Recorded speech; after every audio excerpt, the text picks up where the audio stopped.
What's up, guys? Welcome back to the Starlight iLeague Invitational. We've got LGD.Forever Young going up against iG.Vitality in this third game. So obviously it's 1-1. This is upper bracket, so losing is not a big deal. You just got to play more games, and it's always a lot tougher. If you'd rather not lose, pro tips from the pros: don't lose if you can help it. But yeah, LFY with a vastly superior draft in the second game just ground out iG.V, who stomped LFY in game 1. So yeah, we'll see what's gonna happen here in this third game. We got shades of game 1 up in here as the Treant Protector is once again going to take the field, this time in the hands of iG.V, along with the Vengeful Spirit, which is a pretty interesting opening. I'll get touch on that in a little bit. Quick look at the bans, fairly normal, pretty much exactly the same. Slaughter got rotated around a little bit, again, not a huge deal. Earth Spirit, Lina, definitely a powerhouse combo from the LFY side. Once again, super going to be playing Lina. He had a really rough game 1. A pretty good game 2, so I don't know, maybe game 3 somewhere in the middle. It definitely gets a lot easier playing Lina when you have an Earth Spirit with you. Before, he didn't really have, or in game 1, he didn't really have that Earth Spirit type hero to set up for aggression on the mid lane opponent. The second game he kind of did, although it was versus a puck, so it was very hard to make happen. But this is one of the more dangerous mid lane duos you have to worry about if you're iG.V. Even though you may have a Treant Protector, there's still a lot of heavy burst damage and a lot of CC there. So the LFY side, if they're going to go for your mid laner, they will have a lot of time to just right-click through the living afterwards, whatever. It's still dangerous. But this is an interesting opening for iG.V. Treant Protector first, I think, is powerful, though we didn't really see the impacts of it in game 1, where he kind of fell flat on his face. It happens, I guess. But for the combo of Vengeful Spirit Treant Protector is very interesting. You do get the aggressive power of both those two heroes. Treant Protector was played very aggressively in the first game, again unsuccessfully, but with the Vengeful Spirit, you have that stun into Leech Seed into Beatdown, which is going to do a lot of damage to anyone.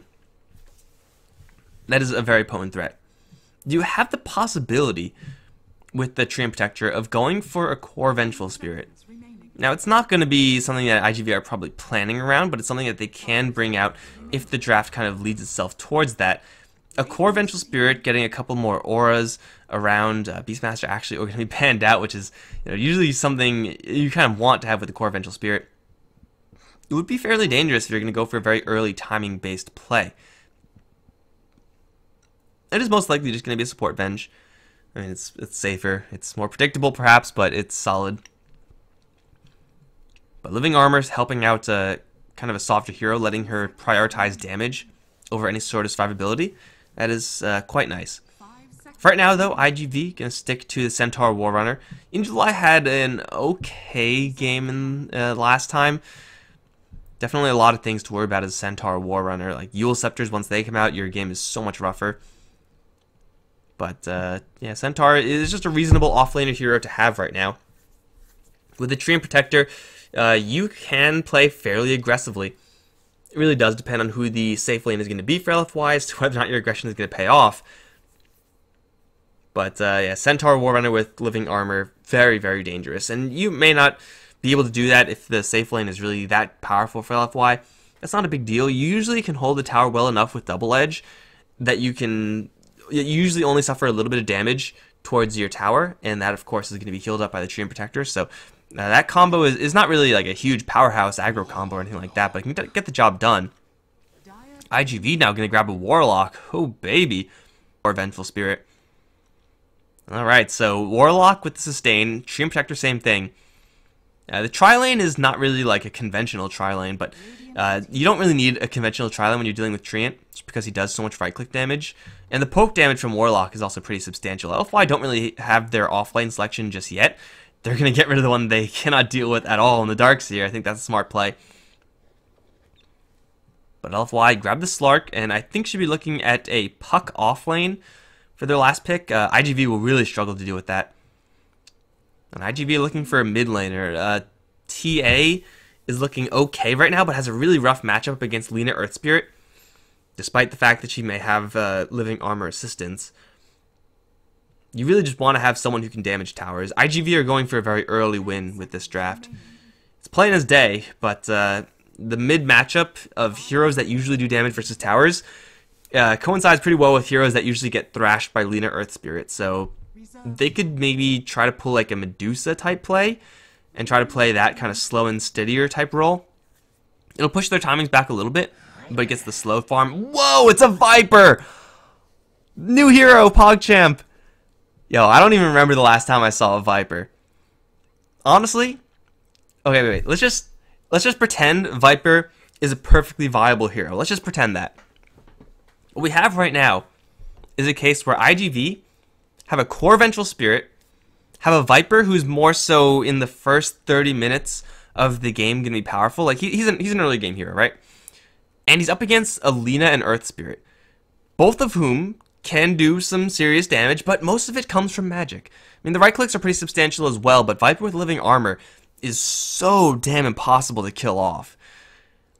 I also really just personally am biased for Viper. He is my jam. I love this guy. But iG.V pulling out something out of the hat that I think is actually pretty good here, because they needed that hero, that heavy, to stay and just right-click those towers. Viper is not the best. If you can get a Shadow Fiend, you want the Shadow Fiend, but Viper can definitely get the job done.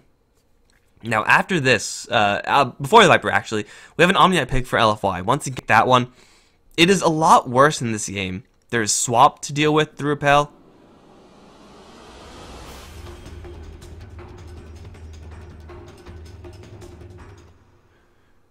There's Swap to deal with, Chaotic Offering, Overgrowth.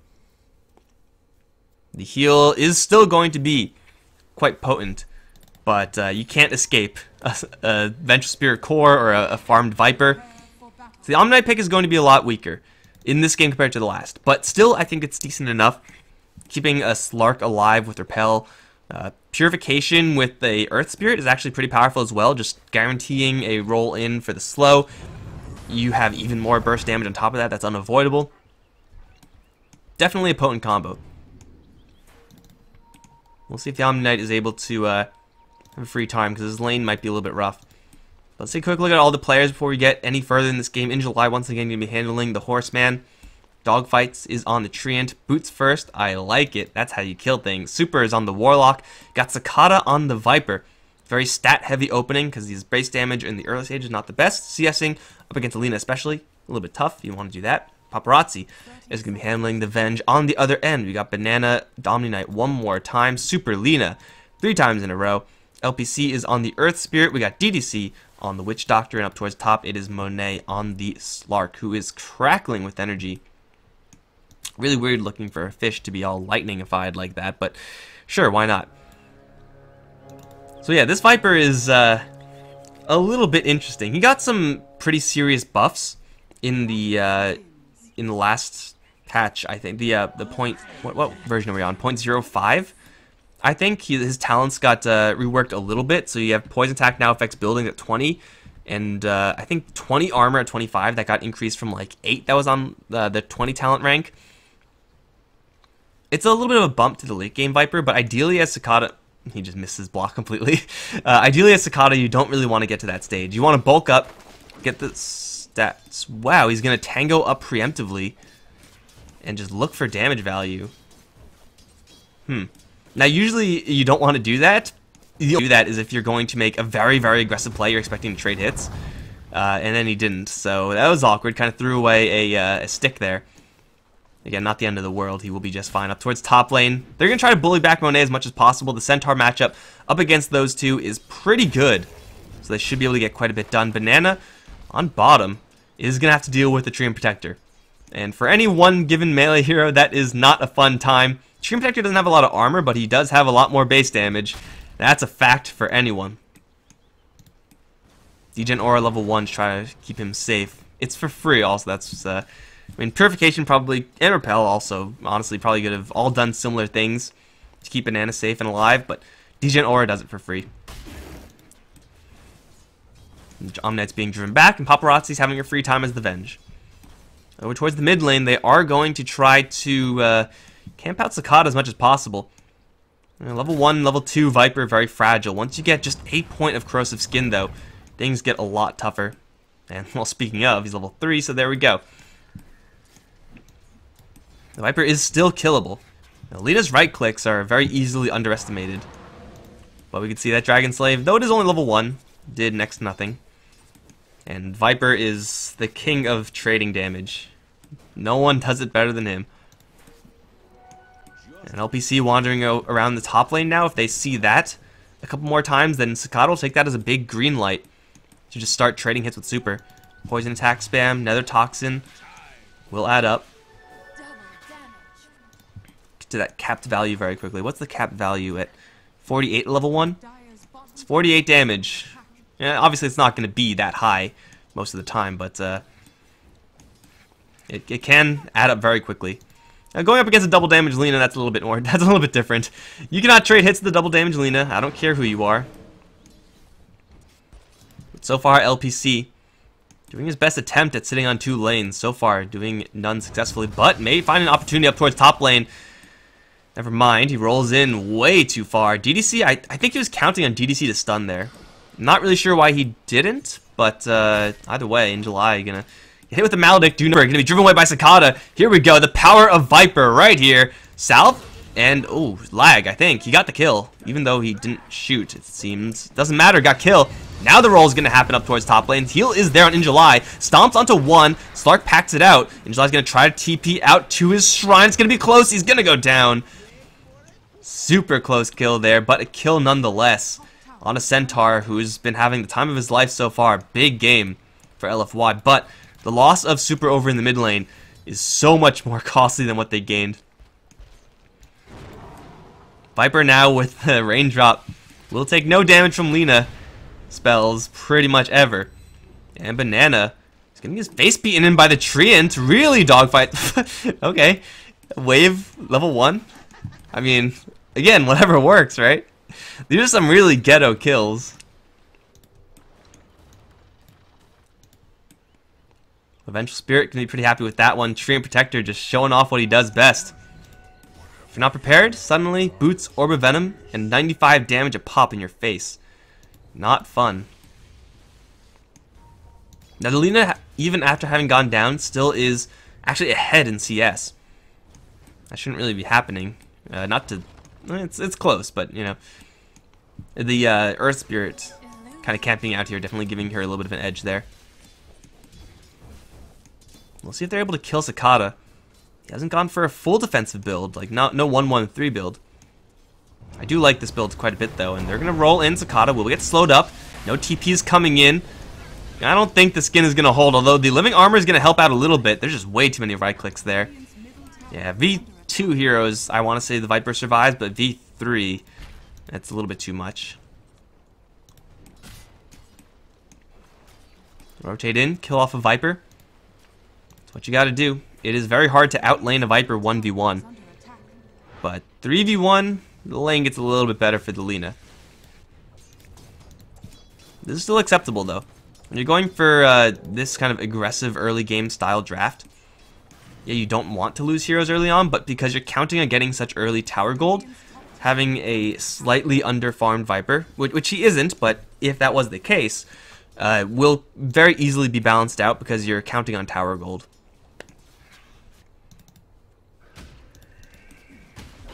Oh, super. In an awkward spot here. He's gonna die to Maledict, I think. Shadow Word, not quite enough.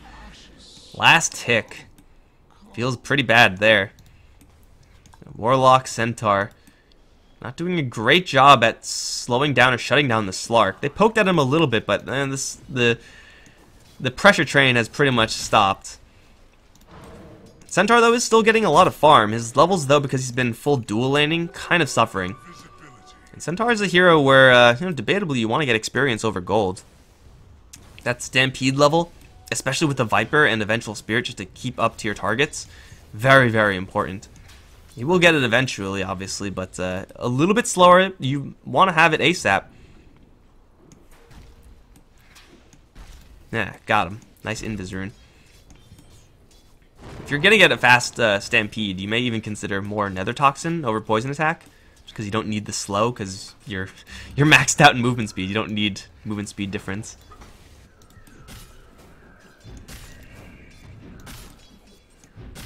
Right now, a little bit of action, but we're gonna have a little bit of downtime. No one's on the bottom lane. Looks like Omni Knight has given up on that. Probably a good idea. Just can't get close, or otherwise he's going to get beaten down by the Treant. And if he's far away, he's not going to get anything, so that's obviously not going to fly. Now that swap is up, the lane just got a lot worse for him. He can't even repel and run, because it just won't do anything. So yeah, Paparazzi is going to have this lane on lock. We'll see if Dogfights is able to get anything done elsewhere if he's just going to stick around here. Roll in, once again, going to be off the mark, though. The kick is now up. Pounce in is going to land, and Super is going to fall here to the Maledict, if nothing else. Maybe the Shadow Wave and the Living Armor could actually out-heal. Now the Paparazzi teleport in. Going to catch GDC with the swap. Super's going to out-heal it. Oh my god, that's only level 1 Maledict? It's level 2 Maledict. Level 2 Shadow Word. Seems like they balance out pretty well. That and the Living Armor, stopping the damage cold. Yeah, I'm definitely one to underestimate Treant Protector. I know I do that. And Super is barely going to get out of there. Paparazzi with a nice rotation as well. It is Avenge after all. Played as a support, you get a little bit more farm. Make some big plays around the map with that. It's only a support kill, but hey, it's a kill for the core. Who could say no to that? Frees up the bottom lane as well for Dogfights. Now, you cannot pressure Banana just as a solo Treant, but he can slowly encroach in on that level 6 mark. So Overgrowth, once that's up, yeah, nice repel. Doesn't do anything. Dogfights, they scan for him, dust him up. What you gonna do now, Dogfights? Probably just die. He already used Living Armor, he'll get purified. Almost though, kill stolen by the Satyr. He fired it, it was a possibility.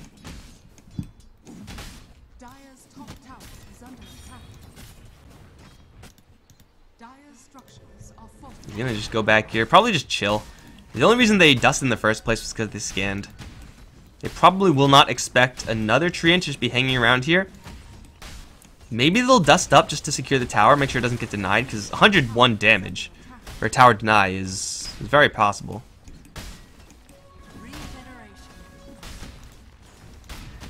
Dogfights, is he gonna go for this one? It'll require some, you know, balls of steel to go for this. Here we go. Stuff is happening elsewhere, by the way. Like, top lane's also being pushed. That's pretty standard Vengeful Spirit stuff. They're going to teleport in the Venge. Here comes the Viper. Overgrowth is still not up, but they will catch Banana. He'll immediately repel himself. Kick will slow down the Venge. Stampede, though. Here comes the Onslaught. Will swap back Banana. He'll purify himself, but I don't think he's getting out of this one. Meantime, Viper Strike goes wide onto the Earth Spirit. Not really sure what that was about. He will just be fine. The top lane tower was secured. Bottom lane tower alive and well. And of course, with that Treant Protector, heals on the tower. Very unique effect. Will mean that LFY have got to take the tower in the next minute, or they're just not going to take it in the next 5 minutes. Paparazzi had an item. What is he going for? He had a drums built up. Saw he had like a couple of rings or something. So yeah, pretty standard like early game based build on Venge. You get a Venge, you don't want to go late. If you get a Viper, you don't want to go late. If you get them both, you definitely don't want to go late. Chaotic Offering and the Overgrowth should be coming up at around the same time. And once those come up, then they'll be ready to force some objectives. Now, damage versus towers is not really going to be what iG.V do the best. Like, it took them quite a long time to take down that top tier one. That was time when Pop, without resistance, killing the tower. Over towards mid, though, they're going to try to go for the Viper. No LSA to land, though, means no kill. That's also level 4 Corrosive Skin. Swap back from Paparazzi. This Venge farmed like a carry, but teleporting like a support. All over the place. Hey, free Earth Spirit kill. Heals in the Viper, level 6 Chaotic Offering. Almost up, I guess. With the Shrine, though. They'll fill the tanks and then get ready for a pretty aggressive play. July already has that barrier up on the hood. Banana. He's going to try to rush this tower down, but with another Living Armor, just to slow it down with the rotations coming in hot. Banana's in a lot of trouble. It'll be Lita in the most trouble, though. She'll get burst down. Now the Living Armor kicked into gear. Banana's going to try to TP out of there, but they'll drop a rock on his ass, and that'll kill him off. The tower will survive. And LFY got jebaited by the promise of free gold. This is iG.Vitality coming in hot there. Not the ideal usage of Warlock Golem, perhaps, but hell, they'll have it for a push. That's actually, you know, kind of close to ideal this early on, actually. Never mind. cancel a TP, kill off an Omni Knight, though he is magic immune, and have the Golem to clear off a neutral camp and whatever creep wave is going to come down the lane. This Golem looks jank as hell, though. I don't really know what's going on. He's like a door around his neck. The tower will still survive. Viper is elsewhere, not quite yet ready to join the fray yet, but he's got Hand of Midas. A quick level 20 talent. I don't know if you go for poison attack affects buildings or extra range. I feel like between the swap, the living armor, the shadow word, you have all these heals. You don't really need that extra kind of defensive aspect of the range. You could probably afford to go for poison attack affects buildings, but I'm not really sure how powerful that is. Do buildings take magic damage from poison attack? Does anyone know? Am I the only one who's here? Am I the only one who's crazy? This is a magic damage based spell. I think it's one of the only ones that actually affects buildings in the game. Oh, Stampede, run, super run! He's going to deploy Laguna Blade, but that's going to do next to nothing to iG.V. And DDC is going to run to a Treant. He will get repelled, he'll be fine. The tower, though, and should be brought down. Cicada now joining the fray. Return, only level 1, but who cares? Should be enough to take down this tower regardless. DDC stuck in the trees. Should be fine, though.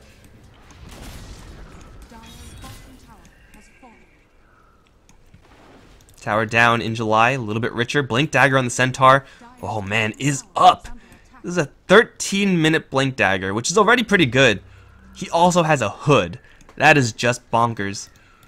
iG.V are hitting their stride really well right now, and I don't think LFY are going to see this one coming, especially not LPC. Blink Stomp, dead in an instant. DDC also revealing himself. TP out. They don't have any easy way of canceling this, so he will get out. But this tower is in trouble. Venge in the meantime, now taking over where the Viper was before. Just farming it up. Doesn't seem like they need the Venge.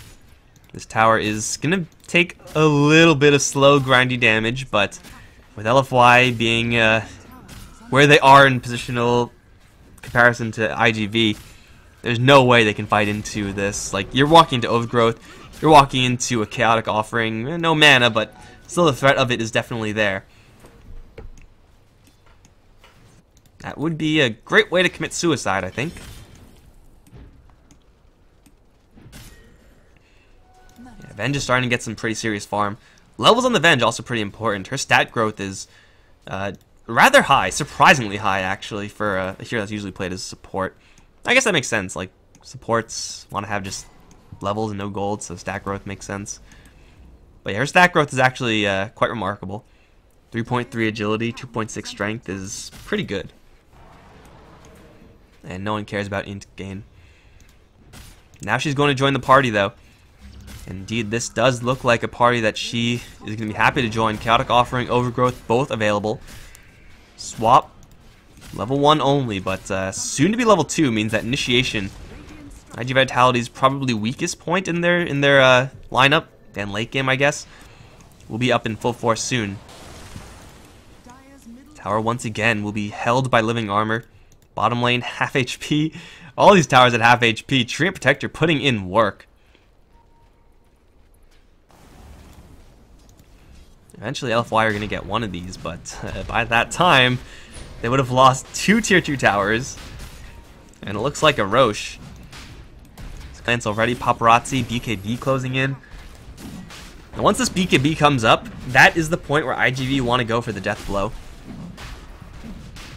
They'll have an Aegis, probably. I mean, BKB is definitely worth waiting for. It doesn't take Venge to farm up that much gold. But a double life in July, actually. Interesting. I mean, Cicada's probably tanky enough to say, okay, you don't really need it, but I would have given it to Paparazzi. In July is doing some serious damage as well, but Venge is the one most likely to put herself into a compromising situation and not have any counterplay. Just because you will be willing to swap for Initiation now that you're level 12. BKB, not up yet, but still going to go for it. Again, iG.V growing a pair. Really big ones. They lose a tier 1, finally on the bottom lane. Shrine DDC. Whoa, bro, that is not the play. Now the jump in from iG.Vitality. Paparazzi's there as well with the right clicks. DDC's gonna hit with the GA. He will be just fine for a little while longer. Monet's gonna jump in towards Paparazzi, but he will not get the kill. They will take down the Horseman first with the Laguna Blade. He has a blink out of there, though. I don't think they cancel it. No, they can't. And they will drain their shrines. iG.V, though, getting punished by not waiting for this BKB on the Venge. We'll lose this double life on the Centaur War Runner. We'll force out a GA. Quite long cooldown on that, 2 minutes. They have the Chaotic Offering still. Overgrowth has a much lower cooldown, so using it is not a big deal. They can still poke in if they want to. It is really risky, though. I kind of want to see them just farm Paparazzi this BKB first. Like, they lost the Aegis. Any Roshan advantage they had is now gone. No GA is, yeah, kind of nice, but... Oh, unless they catch someone here being kind of stupid farming. Not a good idea. Swap level 2, and Paparazzi will get himself into a really bad spot, but that's what Living Armor's for.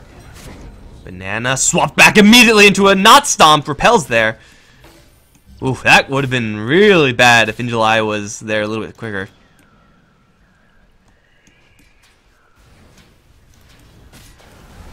Alright, Pugna's Blast does magic damage. You're right, guys. But when was the last time Pugna was ever picked and played reasonably well?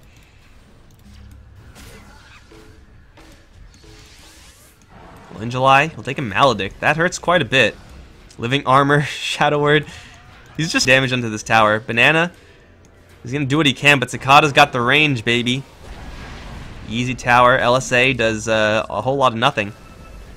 Look at how much heal value they're getting. Look at this disgusting amount of regen. Even Cicada just eating the Living Armor.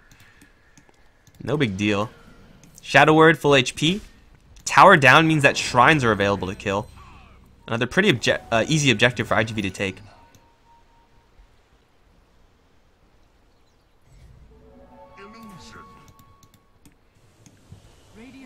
They have the luxury of dogfight scouting.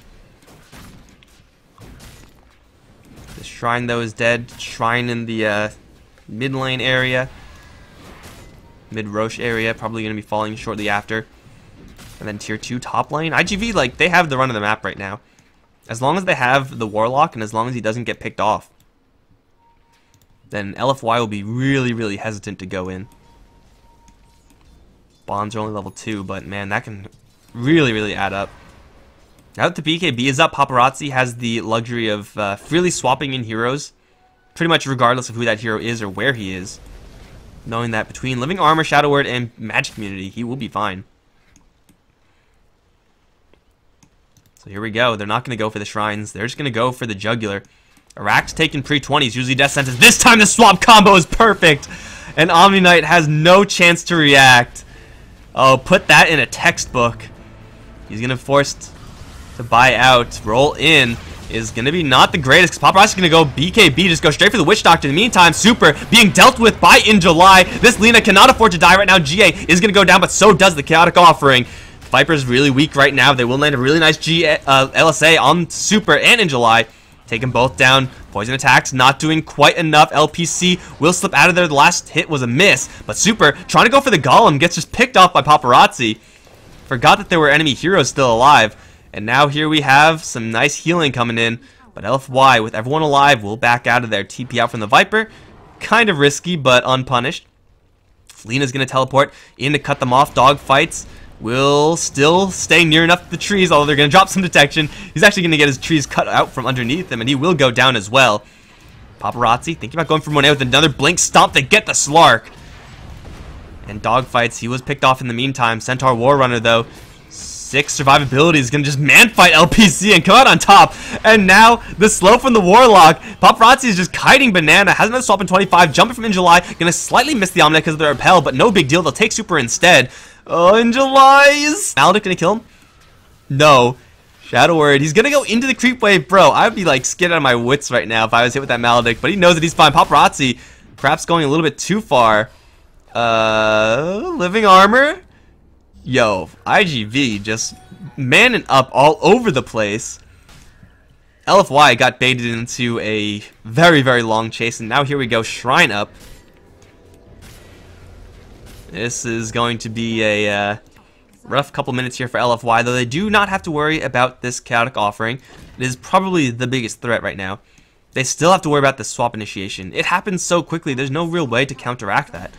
Except for have repel on you from the beginning. And oh no, super! Ripperino, super.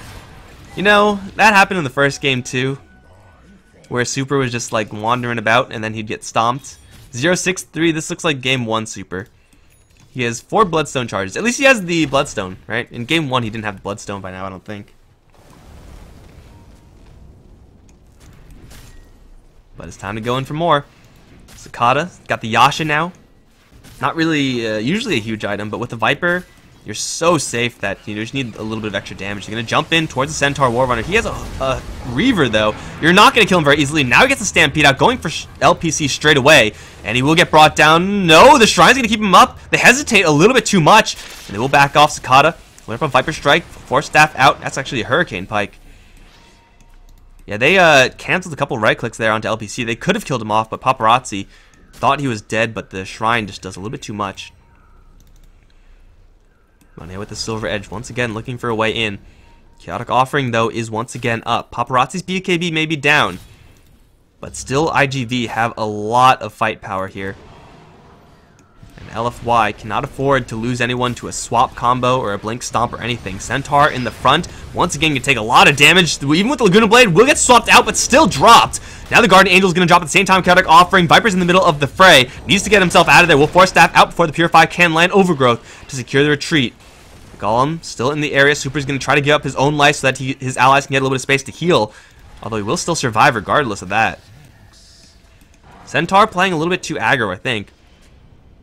He does not have a BKB. Monet is well aware that he is revealed. Now the swap from Paparazzi. Oh, no swap for 15. They will just back off. These heals on iG.V doing a lot. But at the same time, they're not doing... Never mind, they got the Raxes. It was just enough. And now with that, they're going to take the Shrine. Seems like that was what Cicada was focusing on the entire time. So Raxes to fall, which is their objective. 24 minutes in is manageable by LFY, though really tough. What do they have on this Venge? She has to have another item coming up for her. What is this? Cicada, this is Paparazzi's Dragonlance. More stats, more bulk. Closing in pretty quickly to a level 3 swap. As if that's even necessary, right? 209 with that double damage rune. And Roshan very soon for iG.V. Look at that. With the double damage rune still active, that's the literal dream right there. Pick up a double damage rune on Vengeful Spirit, and then just go to town on Roche. Now LFY, they are in a position where they can deal with this. But they have to go now.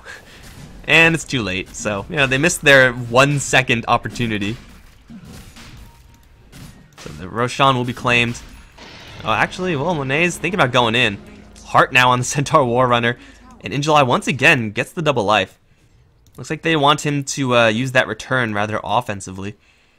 Super in the back, and not a great spot. Monet's going to jump straight on him. Living Armor is there. The heals, not quite enough for the swap. Will get him out, actually. And now Monet's in a lot of trouble despite the repel. Still stuck in place. Will pack it out and try to go for Super, but the Stampede is going to get him out. Banana stuck in the Roche pit. Regardless of his heals, will go down. They do know that there's a Lina in the area as well. She'll get dropped next. DDC, he'll teleport out of there. LFY lose 2 huge heroes they cannot afford to lose. They don't even get Super. And Super would have been dead with Chaotic Offering available. Now he has Chaotic Offering and he's obviously alive. They have the Aegis. They're ready to go in and they see a target. What are you doing there, DDC? He's hit with the poison attack and therefore pretty dead, I would say. I don't think there's any escaping this one for a Witch Doctor. iG.July just eating tower shots. Return doing its work. Cicada also in the front despite not having the tankiest of builds. Still very bulky. Monet will jump on him with the Shadow Blade and do nothing. Now the stomp in towards the Slark. Magic Missile Chain Stun and he's down. Swap back. Chaotic Offering for good measure. Paparazzi's going to eat a Laguna Blade and take no damage from it. Slark going to be forced to buy out. These towers still alive but not for long. They're just going to go straight for the win right now. They stomp the Omnet one more time. iG.July, frickin' skull. Monet is once again going to try to go for the Warlock, but it's a Warlock without ultimate. Literally nobody cares except for the Warlock. Monet will get dropped again. And in July, going to take a victory stampede in the enemy fountain, farm the enemy heroes. If the fountain had an HP pool, I'm pretty sure it would have killed itself against that return damage. That is as convincing as Game 1 for iG.V. Proving perhaps that Game 2 was just a fluke. I mean, the Game 2 draft was just abysmal. But iG.V showing up huge here. And again, I really like that that Treant Protector Vengeful Spirit opening. It keeps you very flexible, because even if they're both your supports, they're still pretty well equipped to deal with anything. You get the luxury of changing the Venge to a core. Really, really powerful opening, I think. And I expect to be seeing a little bit more of that in the future. But guys, for right now, I am done with this series. There is another one in about 10... What time is it? 6:50? Yeah, it's in about 10 minutes. So be sure to stick around for that one as well. That one should be, well, hopefully go to 3 games as well. But that one's going to be between Wings and CDEC. So that one should be pretty interesting. We'll get to see 2 champions in action there. But guys, I'm Mike Lore. It's been a pleasure casting these games for you. I will take a 10-minute break, and I will see you guys for the next best of 3. Don't go anywhere.